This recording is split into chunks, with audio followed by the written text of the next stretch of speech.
అయ్యగారికి మరణాత.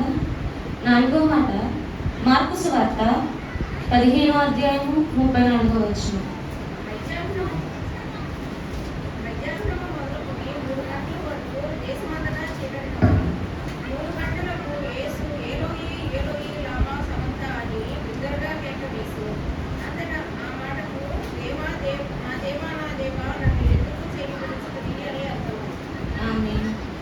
నా రుణము తీర్చిన నా దేవా నా ప్రభువా, నీ రుణము తీర్చగలనా?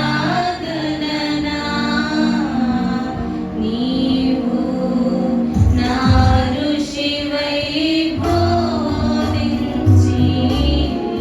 నా బదులు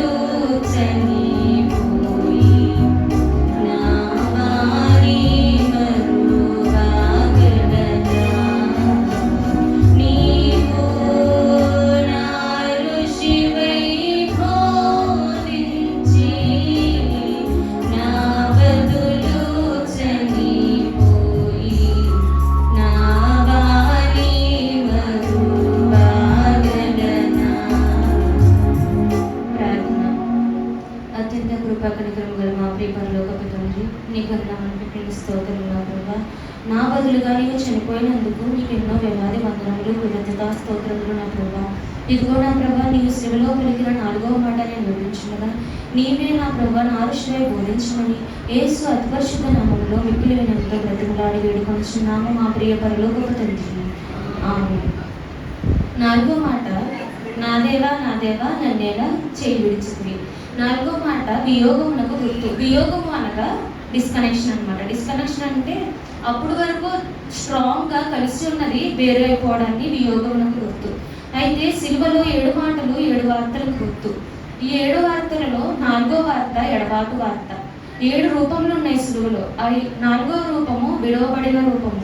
అలానే సిలువలో 7 ప్రేమలు ఉన్నాయి. అది 4వ ప్రేమ ఏదనగా దేవుని ఎడల ప్రేమ. కానీ ఇక్కడ మనము ఈ వచనం చూస్తున్నప్పుడు నా దేవా నన్ను ఎలా చేయి విడిచితివి అని ఇక్కడ చదువుతాము. కానీ ఇది ఆల్రెడీ దావీదు మహాభక్తుడు ప్రవచించున్నారు. కీర్తనల గ్రంథము 22వ అధ్యాయము 1వ వచనంలో చూస్తే, కీర్తనల గ్రంథము నా దేవా నీవు నన్నేల విడనాడితివి, నన్ను రక్షింపక నా ఆర్తధ్వని వినక నీ వేల దూరంగా ఉన్నాము. చాలండి. అయితే ఇది ఆల్రెడీ దావీదు గారి చేత కీర్తనలలో ప్రవచింపబడి ఉన్నది. అలానే 4వ మాట మత్తయి సువార్త 27వ అధ్యాయము 46వ వచనంలో కూడా రాయబడి ఉన్నది. మత్తయి సువార్త 27వ అధ్యాయము 46వ వచనము.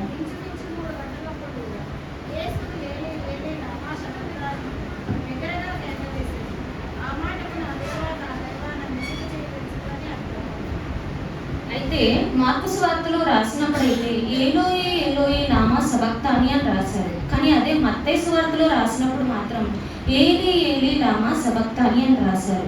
రెండింటికి ఒకటే అర్థం, నా దేవా నన్ను ఎలా చేయి విడిచితివి అని అర్థం. కానీ మార్కు సువార్తలో రాసినట్టు చూస్తే ఏలోయి అనేది అరామిక్ భాషలో ఉన్న పదం అన్నమాట. అదే మత్తయి సువార్తలో రాసిన ఏలి అనే పదము హెబ్రూ భాషలో ఉన్న పదము. అయితే అరామిక్ భాష మనం అందరం క్రీస్తు మాట్లాడింది హెబ్రూ భాష అనుకుంటాము, కానీ కాదు. క్రీస్తు మాట్లాడింది అరామిక్ భాష అన్నమాట. అయితే దీన్ని బట్టి మనం ఏం గమనిస్తున్నామంటే 2 సువార్తలలో ఒకటే చెప్పిన ఒకరు రాసింది ఒకరు కాపీ కొట్టట్లేదు. ఇక్కడ వారి అనుభవాలను బట్టి వారి యొక్క నిర్ణయాలను బట్టి రాయిస్తున్నారు. మార్కులో రాసిన ఏలోయి అన్న మాట ప్రవచనానికి గుర్తయితే మత్తయిలో రాసిన ఏలి అన్న వచనము నెరవేర్పునకు గుర్తు. అసలు నా దేవా ఎందుకు నా చెయ్యి ఎందుకు విడిచితివి, అసలు తండ్రి దేవుని యొక్క చెయ్యి ఎందుకు విడిచిపెట్టారు అనేది మనం తెలుసుకోవాలి. గలతీయులకు రాసిన పత్రిక 3వ అధ్యాయము 13-14 వచనాలు చూస్తే, గలతీయులకు రాసిన పత్రిక 3వ అధ్యాయము 13-14 వచనాలు.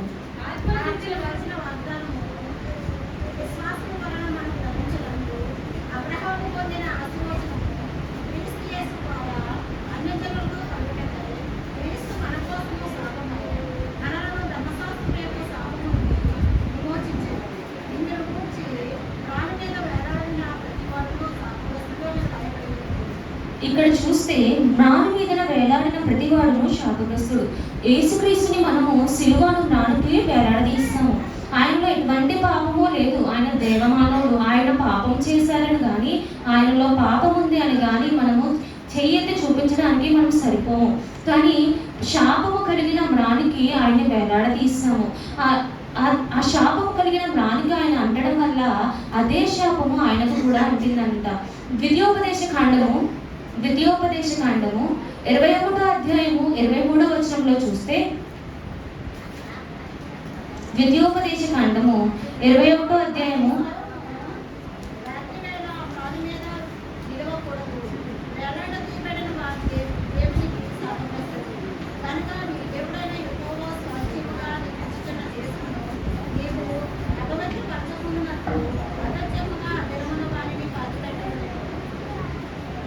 ఈ వచనంలో మనకి కూడా ఆయనలో ఎటువంటి పాపం లేదు, కానీ ఆయనకి శాపం అంటింది. శాపము ఎందుకు వచ్చింది అనగా, మ్రాను వెంటనే వేలాడు ప్రతివాడును శాపగ్రస్తుడవును. ఆయనను మన పాపముల వల్ల మనము ఆయనకి మ్రాను మీద వేలాడదీస్తాము. ఆ శాపము కలిగిన మ్రానుకు ఆయన అంటడం వల్ల అదే శాపము ఆయనకు కూడా అంటింది. ఆ శాపము ఈయనకి అంటడం వల్లనే యేసుక్రీస్తు వారి చెయ్యి తండ్రి అయిన దేవుడు విడిచిపెట్టారని మనం అర్థం చేసుకోవచ్చు. కానీ తండ్రి అయితే విడిచిపెట్టేశారు కదా, అసలు విడిచిపెట్టాక తండ్రి ఏం చేశారు అనేది మనం ఆలోచించాలి.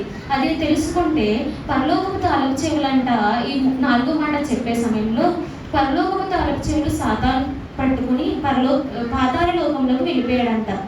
వెళ్ళిపోగానే యేసు తండ్రి తన చేయి విడిచిపెట్టగానే యేసు కూడా పాతాళంలోనికి వెళ్ళి సాతానుతో కలిసి యుద్ధం చేశారంట.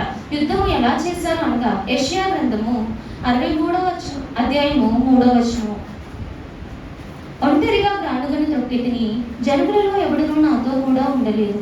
కోపగించుకుని వారిని త్రొక్కితిని, రౌద్రము చేత వారిని అణగదొక్కితిని. వారి రక్తము నా వస్త్రముల మీద చిందినది, నా బట్టలన్నీ డాగులే. ఇక్కడ యుద్ధము చేసేటప్పుడు ఒంటరిగా తొక్కారంట. దేవుడు యేసుక్రీస్తు గారి చేయి విడిచిపెట్టేసినందున యేసుక్రీస్తు గారు ఒంటరిగా అయిపోయారంట. ఒంటరిగా గ్రానుగను తొక్కితని. ఇక్కడ గానుగా అనగా సిలువలో ఆయనకి మనకెన్నో సూచక క్రియలు చేశారు. సూచక క్రియలు చేసిన ప్రజలు కానీ, ఆయన కూడా ఉండి అనుసరించిన శిష్యులు కానీ ఎవరు లేరంట.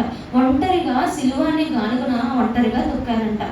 కానీ మన పాపముల చేత వచ్చిన కోపాన్ని, ఆ రౌద్రాన్ని సాతాను మీద చూపించారంట. ఇక్కడ అంటున్నారు కదా, కోపగించుకొని వారిని త్రొక్కితిని, రౌద్రము చేత వారిని అణగద్రొక్కితిని. కోపాన్ని అంట సాతాను మీద చూపించారంట. అప్పుడు వారి రక్తము నా వస్త్రముల మీద చిందినది, నా బట్టలన్నీ డాగులే. ఆ బట్టల మీద ఉన్న డాగులే అనగా మన పాపములన్నీ చింది ఆయన వస్త్రము మీద డాగులుగా ఉండిపోయినాయి అంట. కానీ ఆయన అసలు ఏం జరిగిందంటే, ఆలోచన సభ జరిగినప్పుడు మానవుడుకు పాపంలో డెఫినెట్గా పడిపోతాడు. మానవుడిని రక్షించాలి, ఎవరు రక్తాన్ని చిందిస్తారు అని అందరినీ తండ్రి గారు అడిగారంట. అడిగినప్పుడు పరిశుద్ధులు కానీ, 24 పెద్దలు కానీ, 4 జీవులు కానీ ఎవ్వరూ ముందుకు రాలేదంట. కానీ గొర్రెపిల్ల మాత్రమే నేను మానవుడి కొరకు రక్తాన్ని చిందిస్తాను అని ముందుకు వచ్చారంటే. సో మనకి దీన్ని బట్టి అర్థమైంది ఏంటంటే, యేసుక్రీస్తుకి తండ్రిగా ఆయన సిలువ వేయాలని ముందే తెలుసు. ఆయన దేవుడు తన చేతి విడిచిపెట్టేస్తారని కూడా ఆయనకు ముందే తెలుసు. ఆయన అన్నింటికి ముందే తెలిసి ఉండి కూడా ఎందుకు క్వశ్చన్ చేస్తున్నారు? దేవా నన్ను ఎందుకు విడిచిపెట్టేస్తావు? ఆయనకు ఆల్రెడీ తెలుసు కదా విడిచిపెట్టేస్తారని. అన్నింటికి ప్రిపేర్ అయ్యే కదా మన కోసము గొర్రెపిల్లగా రక్తం చిందించడానికి ఆయన వచ్చారు. కానీ ఆయన మళ్ళీ ఎందుకు క్వశ్చన్ చేస్తున్నారంటే, అంటారు కదా, సంగమునకు నేను శిరస్సై ఉన్నాను, వధువునకు నేను శిరస్సై ఉన్నానని యేసుక్రీస్తు గారు అన్నారు కదా. అయితే మనం శరీరము, యేసుక్రీస్తు గారు శిరస్సు. శరీరము వేరుగా శిరస్సు వేరుగా ఉండదు. ఇప్పుడు యేసుక్రీస్తు గారి యొక్క చేయి తండ్రి విడిచిపెట్టేస్తే డైరెక్ట్గా కానీ ఇండైరెక్ట్గా కానీ సంఘం చేయి విడిచిపెట్టేసినట్లే. ఇప్పుడు సంఘం చేయి విడిచిపెట్టేయడం కాదు కదా, సంఘాన్ని రక్షించడానికి కదా ఆయన మానవుడిగా ఈ లోకానికి వచ్చారు. అప్పుడు మొదటి మాటలో క్షమించడి అన్నారు, రెండో మాటలో నాతో కూడా పరదేశంలో ఉంది అని చెప్పి దొంగలకు రక్షణ ఇచ్చారు. తన తల్లికి తన సహోదరుడికి ఏమో ఆదరణ ఇచ్చారు. ఇప్పుడు తన సంఘం చేతనే దేవుడు విడిచిపెట్టేస్తే ఈ 3 మాటలకు అసలు అర్థమే ఉండకుండా పోతుందంట. అందుకని ఆయన సంఘాన్ని నువ్వు విడిచిపెట్టకూడదు దేవుడా, అందుకని నా దేవా నన్నేల చేయి విడిచితివి అని క్వశ్చన్ చేశారంట. అసలు దేవుడు యేసుక్రీస్తు గారు మన మధ్యలోకి వచ్చి సూచక క్రియలు చేసినప్పుడు మనం నమ్మలేదు. ప్రవక్త అన్నాము, ఏయో అన్నాము. ఈయన దేవుడని నిరూపించుకోవడానికి ట్రై చేస్తున్నారు కానీ ఈయన యేసుక్రీస్తు కాదు అని చాలా మాటలు అన్నాము. ఆయన్ని నమ్మలేదు. కానీ ఆయన మనం నమ్మడానికి ఎలా చెప్పారంటే, నన్ను మహిమపరిస్తే దేవుని మహిమ పరిచినట్లే. నా ఆత్మలోనే ఉంటుంది. దేవుడు నేను ఒక్కటే అన్న విధంగానే మనకు చెప్పారు. ఇప్పుడు మనకి నార్మల్గానే ఆయన మనిషిగా వచ్చి ఆయన నమ్మడానికి ఇంత టైం పట్టేసింది. మనిషి అన్నవాళ్ళు ఎప్పుడూ క్వశ్చన్ చేస్తూనే ఉంటాం కదా. ఇప్పుడు మనం ఏం క్వశ్చన్ చేస్తాము? నువ్వు నన్ను మహిమపరిస్తే దేవుణ్ణి మహిమపరిచినట్టే అన్నావు, మేమిద్దరం ఒకటే అన్నావు దేవా, కానీ నిన్నే విడిచిపెట్టేశారు, నీ తండ్రి అయిన దేవుడు నన్ను విడిచిపెట్టరా అని క్వశ్చన్ చేస్తాం. మనుషులుగా మనం ఉన్నాం కాబట్టి. కానీ మన వల్ల తండ్రి అయిన దేవుడు క్వశ్చన్ చేయకుండా ఉండడానికి క్రీస్తే మన పక్షముగా నా దేవా నన్ను ఎలా చేయి విడినాడుతివి అని దేవుణ్ణి క్వశ్చన్ చేశారంట. కానీ క్వశ్చన్ చేసేసారు. కానీ ఆయనకు ముందే తెలిసి వచ్చినా కూడా ఆయన మనలాంటి మానవుడు, దేవ మానవుడైనా పరిశుద్ధ మానవుడైనా మానవుడు ఫీల్ అయ్యే ప్రతి ఫీలింగ్ ఆయన ఫీల్ అయ్యారంట. ఆనాడు లాజరు గారు చనిపోయినప్పుడు కన్నీరు విడిచారు, దప్పికొన్నారు, ఆకలి కొన్నారు. దీన్ని బట్టి మానవుడు ఫీల్ అయ్యే ప్రతి ఫీలింగ్ని ఆయన ఫీల్ అయ్యారని మనకు తెలుసు. సో మనం ఒక అదర్ హ్యూమన్ బీయింగ్గా మనకు అర్థం చేసుకోవచ్చు. అప్పటి వరకు ఆయనలో ఇమిడిపోయి ఉన్నారు. దేవుడు మేమిద్దరం ఒకటే, నన్ను మహిమపరిస్తే దేవుని మహిమపరిచినట్టే అని చెప్పారు కదా. అంత దగ్గరగా ఉన్నవారు సడన్ గా చేయి విడిచిపెట్టేస్తే ఎంత దూరం వచ్చేసిందో ఒక సహమానవుడిగా మనము అర్థం చేసుకోవచ్చు. మన వల్ల తండ్రి కుమారుల మధ్య ఎంత దూరం వచ్చేసిందంటే, ఈ 4 సువార్తల్లో కూడా ఎప్పుడు తండ్రి గారిని పిలవాలన్నా నా తండ్రి అని పిలిచిన యేసుక్రీస్తు మొట్టమొదటిసారి నా దేవా అన్నారంట. అంటే మన పాపముల వల్ల ఒక్కరైనా తండ్రి కుమారుల మధ్య ఎంత దూరం వచ్చేసిందో మనకు అర్థం చేసుకోవచ్చు. అసలు ఆయన తండ్రి అయిన దేవుడు కదా, సింహాసనంలో మీద కూర్చుని మన పాపాల నుంచి రక్షించలేరా, అసలు రక్తం చెందించాలా అని క్వశ్చన్ వచ్చిందంట. క్వశ్చన్ వచ్చినప్పుడు దానికి ఆన్సర్ ఏమంటే, హెబ్రీలకు రాసిన పత్రిక 2వ అధ్యాయము 14-15 వచనాలు.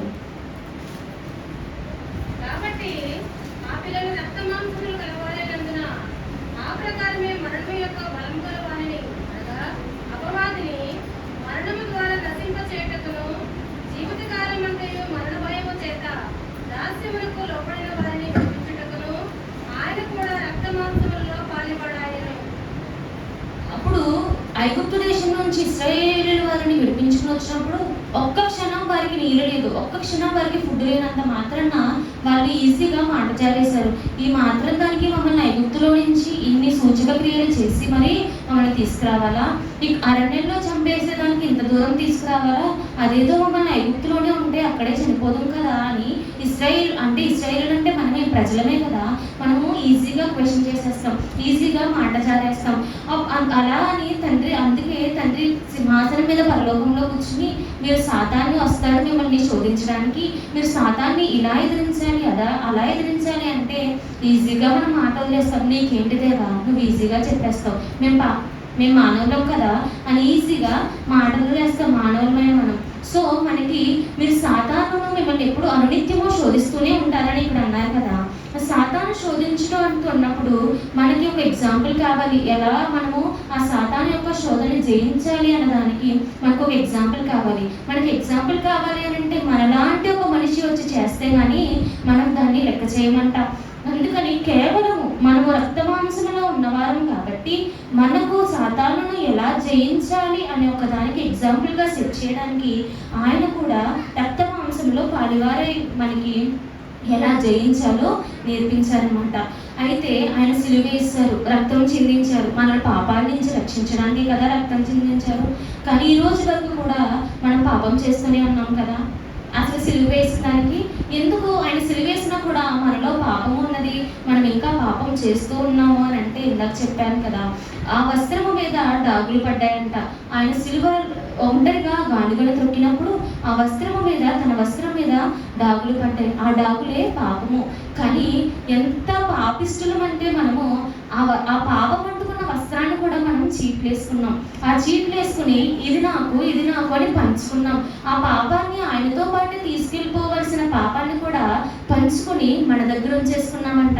ఆ చీట్లు వేసుకుని పంచుకున్న పాపం అంటుకున్న వస్త్రాన్ని మనం ఉంచుకోవడం వల్లనే నేటి వరకు మనలో పాపం వస్తూ ఉన్నదంట.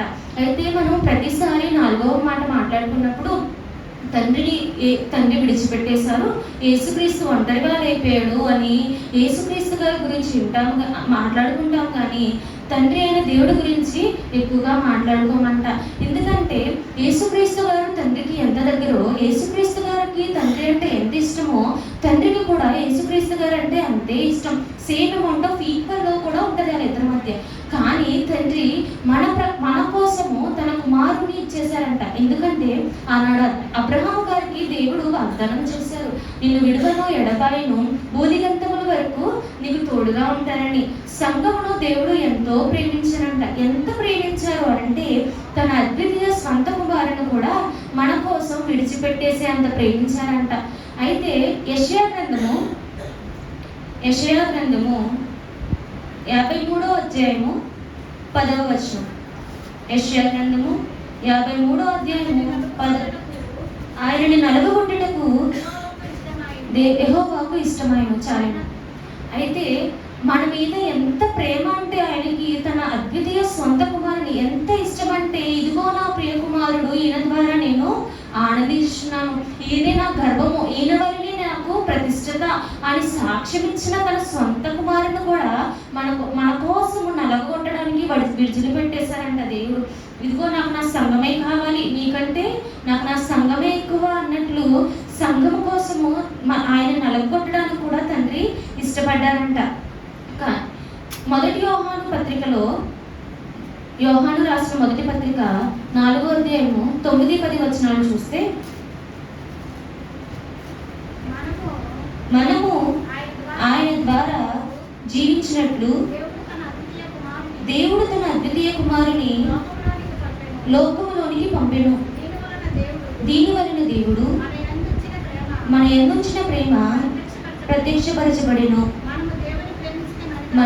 మనము దేవుని ప్రేమించితమని కాదు, తానే మనలను ప్రేమించి మన పాపములకు ప్రాయశ్చిత్తమై ఉండుటకు తన కుమారుని పంపెను.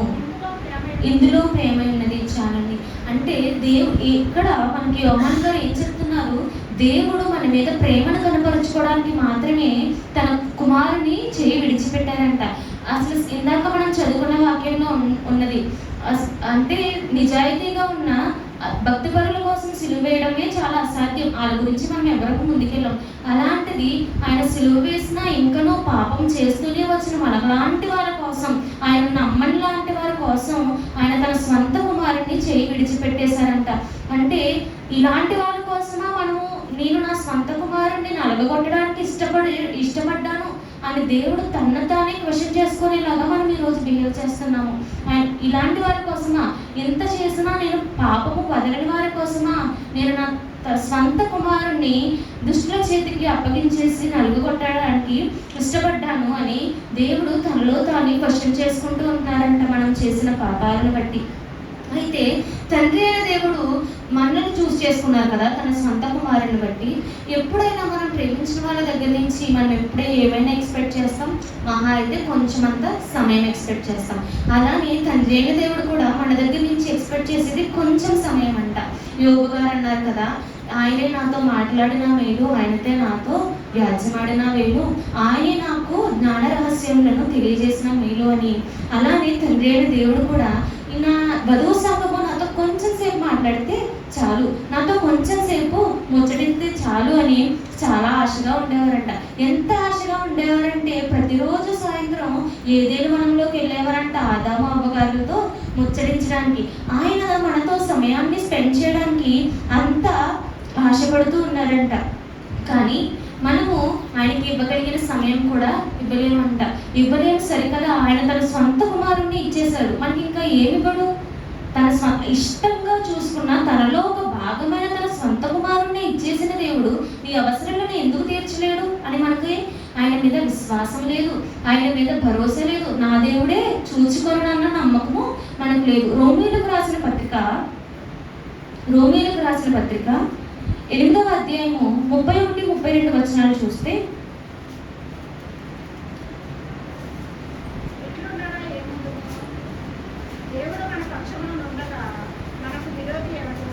తన సొంత కుమారుని అనుగ్రహించుటకు వెనుతీయక మనందరి కొరకు ఆయనను అప్పగించిన వాడు ఆయనతో పాటు సమస్తము మనకెందుకు అప్పగింపడు? అవును కదా, తన స్వంత కుమారుణ్ణి మనకు అనుగ్రహించటకు ఆయన వెనక్కి అడుగేయలేదంట. ఇలా పాపం చేస్తారని ఆయన తెలీదా?